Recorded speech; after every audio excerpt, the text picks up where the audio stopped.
Hello and welcome to Glasgow Rangers Nation with me, your host Owen, the channel that brings you your team every single day, guys. Apologies for the latest of the video this morning, but absolutely knackered after work last night. Couldn't make one in the last night before work, after work even. So, guys, it is January. The transfer window is open. It is the 5th of January today, and there are rumours upon reports upon reports.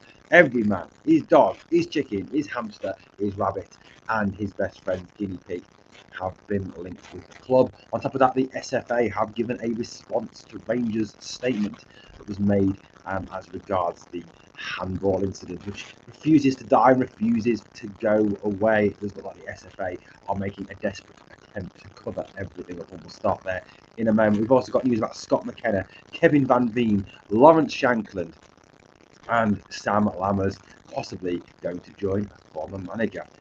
For that. Well, let's first of all deal with the SFA. And as I said yesterday on the video, you've got to say corrupt, yes.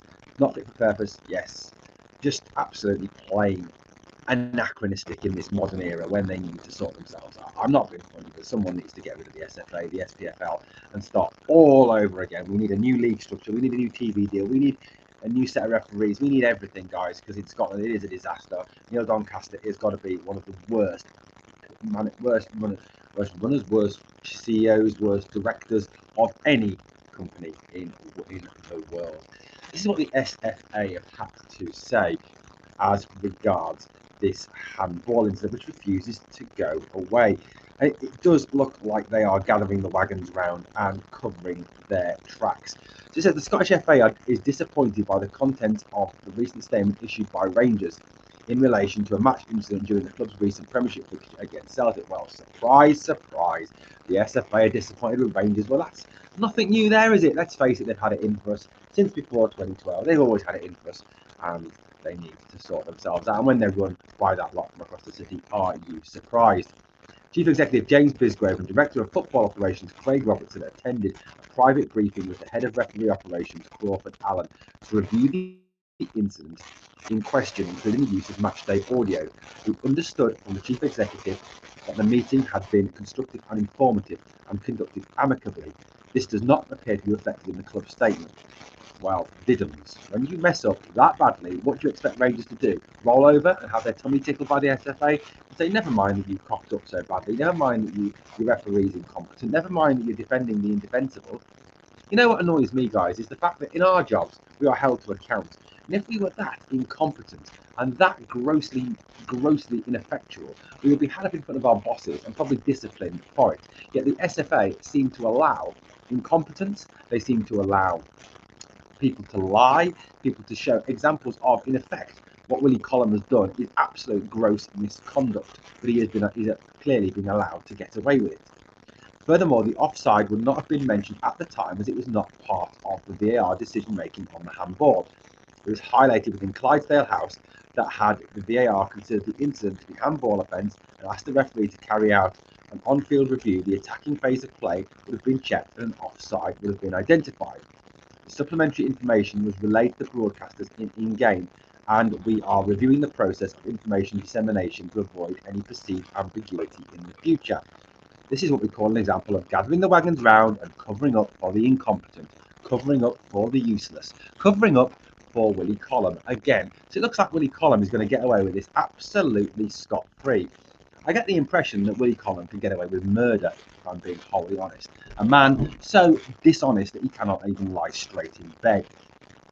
There was an overall consensus that the incident would have not led to a penalty kick being awarded in any event, and there was no impact on the final outcome of the match. Not true, because at the end of the day,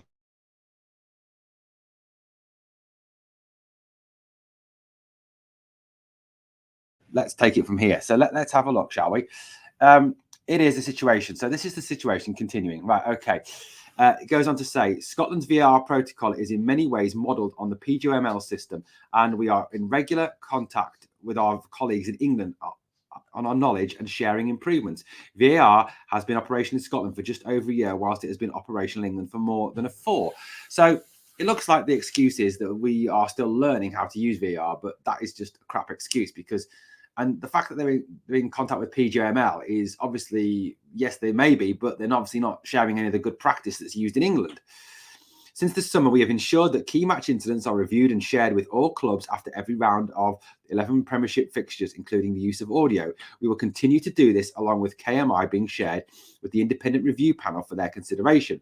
Finally, we note posts from a recent official media partner of the club detailing requests from the private meeting that were immediately rejected. We would ask club representatives show greater responsibility in such matters, especially in the context of recent incidents in European football that have compromised the safety of match officials that led to widespread condemnation, e.g. meaning the punch in the face to that Turkish referee.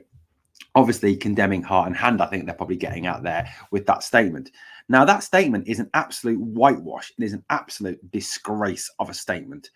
Right, I'm not disputing the penalty. I am not disputing the award of the penalty. I am not disputing the handball. I am not disputing the offside. What I am disputing here is simple. I am disputing, number one, the honesty of the SFA and the honesty of Willie Collum.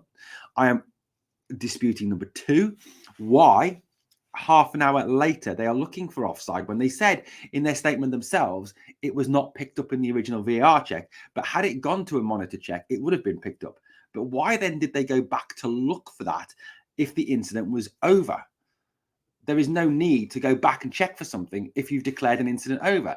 So clearly there is a problem there, and they thought there was an issue there, and they thought that there was obviously a mistake had been made, and they were looking for a way to cover it up. It is quite obvious. This statement is a whole heap of absolute crap, steaming, smelly crap from the SFA.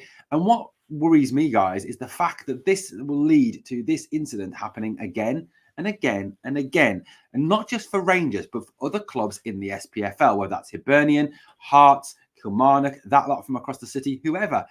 The SFA and the SPFL are covering up, gathering their wagons round, protecting someone who has shown gross misconduct, gross incompetence, and needs to be sacked, but will not be. He's going to be allowed to get away with this. This is 100% clear. He will be allowed to referee Rangers games in the future. I think, honestly, guys, if he referees at Ibrox again in the near future, we need to let this man know exactly what we think of him.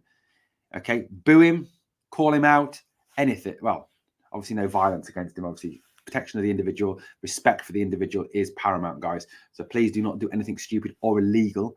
Okay, I'm not saying that, but you can boo, you can voice an opinion. All of those are legal under the freedom of speech in the UK. But the SFA are a damn disgrace. This statement is ridiculous. And I would call on the SFA to actually come on one of these podcasts, whether it's with myself, Heart and Hand, Rabble, whoever, and actually try to justify what they did and talk through what they did. But they won't have the courage, they won't have the nerve to do so, because they know essentially what they have done is wrong and they are covering up a lie. And I'm sorry, but the SFA, you are an utter disgrace, and by quite frankly, the worst governing body in European football. You are an utter shambles. Okay, so let's move it along, guys, to January. It is a January transfer window. It is football Christmas time, as we know. Now, yet more names obviously have been linked with Rangers, and follow-up reports have come through as regards players. Now, we brought you obviously news yesterday of the Colombian Brighton midfielder who is on loan at Standard Liège, who has been linked with a move to Rangers. Names obviously keep coming up, like Kai Wagner is another name, Oppegaard from PSV Eindhoven. It appears that Rangers' move for Owen Beck was rejected as Rangers and Celtic apparently both approached Liverpool for Beck, the young fullback, but Liverpool, who have their first two left backs in Robertson and Simakis missing, have got no intention of allowing him to leave this transfer window. They need him at the club as cover. At the moment, Joe Gomez is currently playing left back for Liverpool. He is a left-sided centre half. Now, one name that has been linked with Rangers since last summer is the name of Kevin Van Veen, the 32-year-old Dutchman who currently plays for Groningen in Holland. Now, rumours persist linking Van Veen with a move to Rangers. Now, the club, according to a number of club sources, denied any interest in Van Veen. But having said that, Van Veen gave a very interesting interview to a Dutch newspaper where he talked about his future. He talked about a transfer. He talked about moving on. Now, what did Kevin Van Veen have to say? Kevin Van Veen talked about the fact that, as far as he was concerned, that Rangers were still interested in signing him. This is his words when he spoke to the Dutch media. He was obviously allegedly linked with a move to Rangers in the summer, and he said that he said, even though I rejected them in the summer, there is still interest. Meaning, as far as Van Veen is concerned, Rangers made a move for him in the summer. Of course, we can only take Van Veen's word for that. The club obviously haven't responded to that. And during the summer, although there were rumours about Van Veen coming to Rangers, nothing concrete was ever put out by Motherwell or the player at that time. He also then wants to say but there are more clubs that find a striker who scored 29 goals last season interesting. I contact clubs in the entire Scottish Football League directly, but they all want to loan me while Groningen prefer to sell. It is difficult for many Scottish clubs to come close to what Groningen paid for me in terms of a transfer fee, and that is a problem. I thought very carefully about my move and the consequences last summer. I don't want to be a failure. In Scotland, I'm still a hero. I can't even go shopping normally. I also want to show at Groningen who I am. If that's ultimately not possible, life goes on. If an opportunity comes along that is good for the club and myself, we have to act. But we are still a long way from that. Now, interesting words from Van Veen there. He talks about the fact that Rangers were interested in him. He's insisting that Rangers are still interested in him. He also says that, in his words, that it's only Rangers and Celtic who can afford to pay the fee that Groningen are demanding for Van Veen, which is thought to be around about £500,000, which is what they paid Motherwell for him. So it's thought to be between £500,000 and £750,000, which obviously isn't a lot.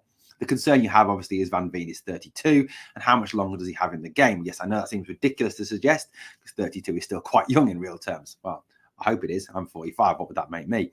But as I said, is Van Veen realistically an option? For me, no, he's not. I think there are younger strikers out there, better strikers out there we can go and get.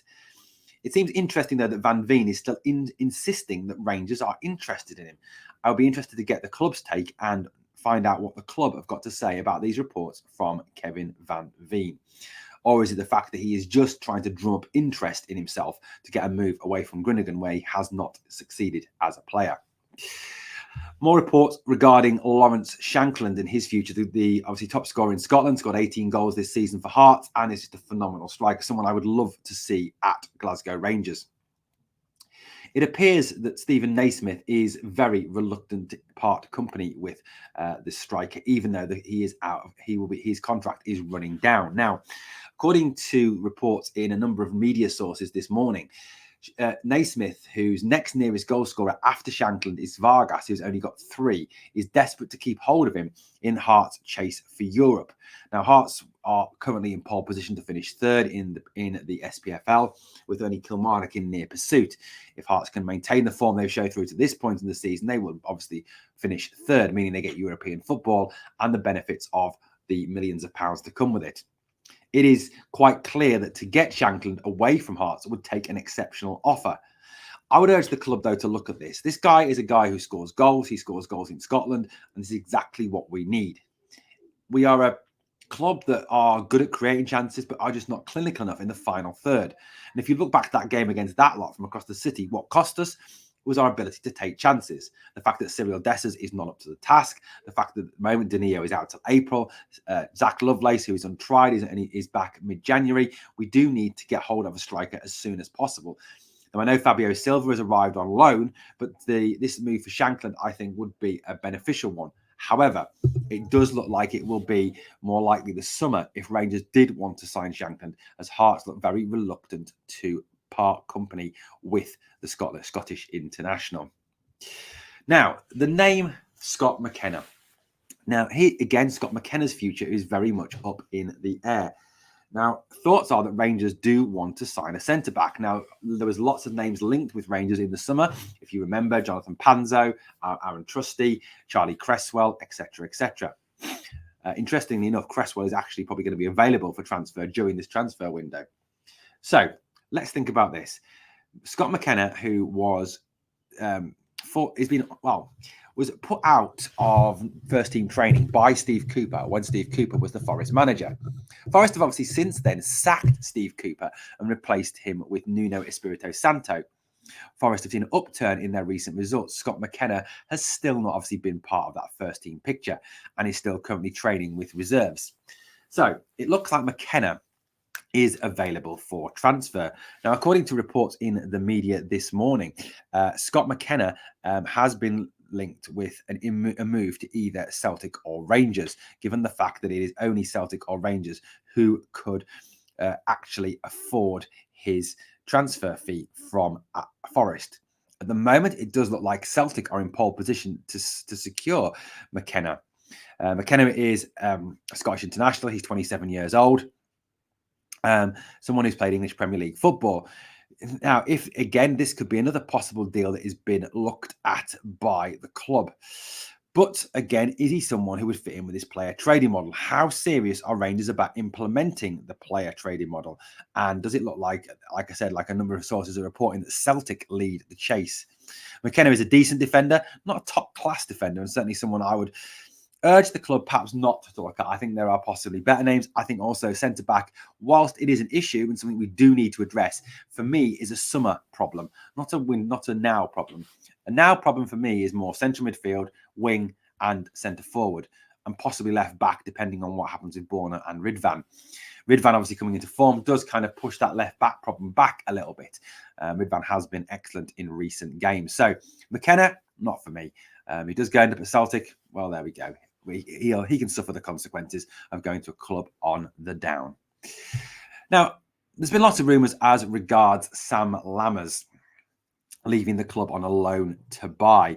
Now, rumours in the paper this morning, and it could just be very lazy journalism, I understand that, is that Lammers has been linked with a move to join former manager Michael Beale at Sunderland. What a surprise, given the fact that Sam Lammers has been tracked, according to Michael Beale, since he was so young, half a decade.